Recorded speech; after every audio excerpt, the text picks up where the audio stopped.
Il y a des objets qu'on ramène sans y penser. Un livre, un cadre, un miroir. On croit qu'ils sont vides, qu'ils n'ont jamais vu personne. Mais parfois, ils sont déjà habités. Pas par un esprit, pas par un mort, par une absence. Et cette absence cherche un corps. Je m'appelle Julien Moreau. J'ai 34 ans. Je vis seul dans un petit appartement au 3e étage d'un immeuble sans ascenseur, à Lyon. Rien de remarquable. Je travaille dans une assurance. Je lis le soir. Je regarde parfois la pluie couler sur les vitres. Ma vie est calme. Peut-être trop. C'est peut-être pour ça que je l'ai acheté. Ce miroir. C'était un dimanche. Brocante à Clermont-Ferrand. Un homme âgé, avec un béret et des mains tachées de cambouis, vendait des meubles anciens sous un abri de fortune. Le miroir était au fond, grand, en pied, cadre en chêne sombre, sculpté de motifs étranges, des spirales, des lignes brisées, comme des cicatrices. Le verre n'était pas clair. Il avait une teinte laiteuse, comme si on l'avait frotté avec de la cendre. Je suis passé devant, et j'ai senti un froid, pas dans l'air, dans le regard. Le vendeur a vu que je m'arrêtais. Il m'a dit, sans me regarder, « Celui-là, il ne ment jamais. » J'ai ri, même s'il vous montre laid. Il a secoué la tête, même s'il vous montre ce que vous êtes vraiment. J'ai payé 15 €. Je l'ai chargé dans ma voiture. Je n'aurais pas dû. Je l'ai installé dans l'entrée, face à la porte, pour vérifier mon apparence avant de sortir. Cravate droite, cheveux en place, rien de plus. Les 2 premiers soirs, tout était normal.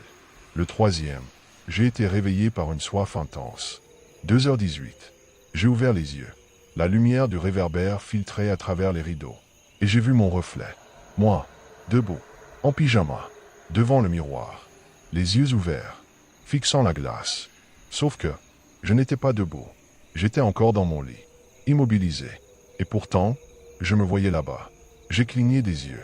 Le reflet a cligné aussi, mais pas au même moment, avec un décalage, comme un écho, ou comme une vidéo mal synchronisée. J'ai allumé. Je me suis levé. Je suis allé devant le miroir. Rien. Tout était normal. Moi, réel. Moi, reflété.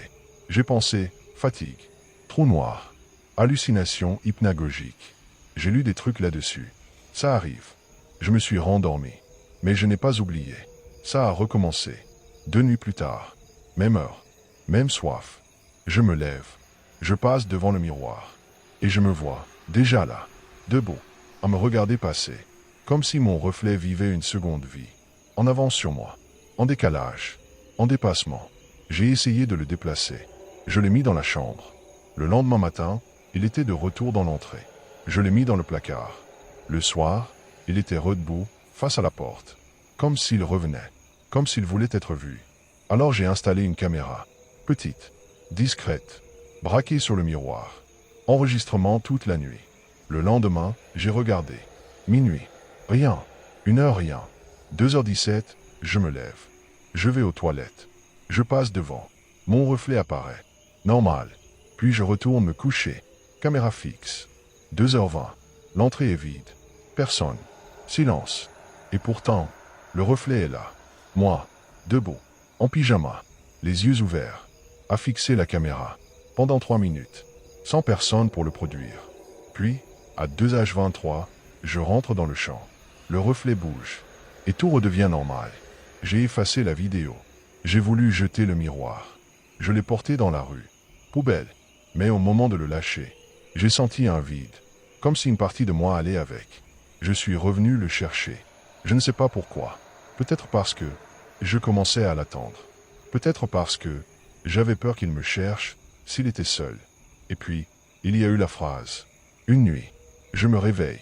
Soif. Je me lève. Je marche. Je passe devant le miroir. Et cette fois, le reflet n'est pas moi. Il est plus pâle. Les yeux creux. Les lèvres bleuies. Et il sourit. Un sourire que je n'ai jamais fait. Lent. Trop large. Et il ouvre la bouche. Pas de son. Mais une voix entre dans ma tête. Claire. Douce. Et elle dit. Tu ne m'as pas encore vu. Parce que tu n'es pas encore seul. Je suis retourné me coucher.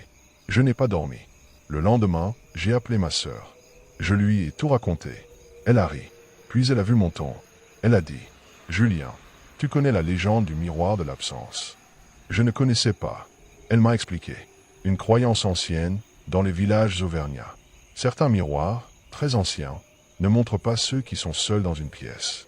Ils montrent ceux qui sont vraiment seuls, ceux qui ont perdu leur monde intérieur, ceux dont l'âme est vide. Et quand le miroir est vide, c'est que tu es encore là. Mais quand il te montre, c'est que tu n'es plus le vrai. C'est lui qui est devenu le vivant. Et toi, tu deviens l'image. J'ai raccroché. Je n'ai parlé à personne depuis. Aujourd'hui, je ne dors plus la nuit. Je n'ai plus soif. Je n'ai plus faim. Je regarde le miroir. Il est là, toujours. Et ce matin, je me suis levé. Je suis allé devant. Et je n'étais pas dedans. J'ai bougé, cligné des yeux, levé la main. Rien. Le miroir était vide. Mais je sentais qu'il me regardait. Pas de l'intérieur. De l'extérieur. Comme s'il était devenu réel. Et moi, une ombre. Une mémoire.